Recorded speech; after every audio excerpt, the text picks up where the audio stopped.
जहां कहीं भी ये छात्राएं जाती हैं, लोग ये कहा करते हैं कि इस भारतवर्ष में सुशिक्षित और संस्कारित और बहुआयामी व्यक्तित्व को परिलक्षित करने वाली छात्राएं अगर कहीं की हैं तो प्रतिभा स्थली ज्ञानोदय विद्यापीठ की छात्राएं हैं।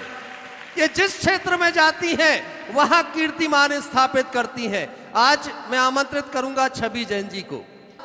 1 साल से सुप्रीम कोर्ट में आप एडवोकेट के रूप में कार्यरत हैं। साथ ही निमंत्रित करूंगा निष्कल जैन, LLM आपने किया है, सिविल जज एस्पिरेंट है। साथ ही निमंत्रित कर रहा हूं श्रेया सिंघई जी हमारे बीच उपस्थित हैं। आपने BA किया फिलॉसफी से, साथ आपने AIR में 118वीं रैंक आपने प्राप्त की है।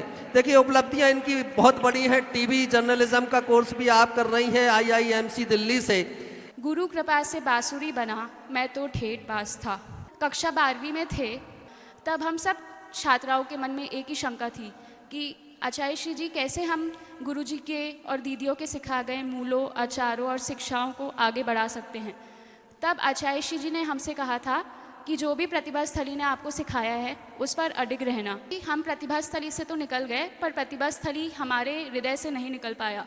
और आज जब हम विश्वविद्यालयों में विविध प्रांतों के छात्र छात्राओं से, जो कि विविध भाषा, विविध प्रांत का पालन करते हैं, जब हम उनसे मिलते हैं और हम पाते हैं कि हर किसी के अंदर एक मानसिक आरक्षण है, पर हम अपने आप को उनसे दूर पाते हैं क्योंकि गुरुजी ने हमें सिखाया है और प्रतिभा स्थली में ही हमने भारत को जिया है। और गुरुजी हमेशा सदैव कहते थे विविधता में ही एकता है और यही स्वस्थ वतन का विचार है।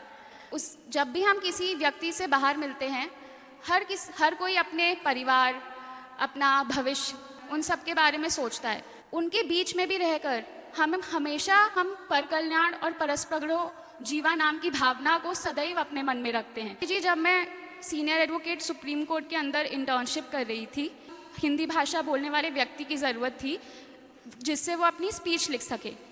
पर प्रतिभा स्थली में सिखाई गई हिंदी भाषा और अंग्रेजी भाषा के कारण मैं उनकी वो स्पीच लिखने में, शब्दावली में मदद कर पाई।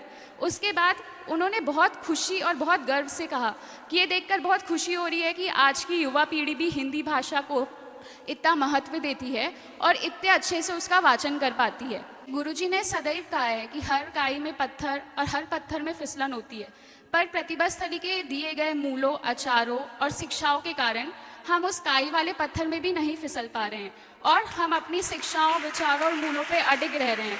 आचार्य श्री जी, हम आपसे भी यही मार्गदर्शन और यही आशीर्वाद मांग रहे हैं। नमोस्तु आचार्य श्री जी।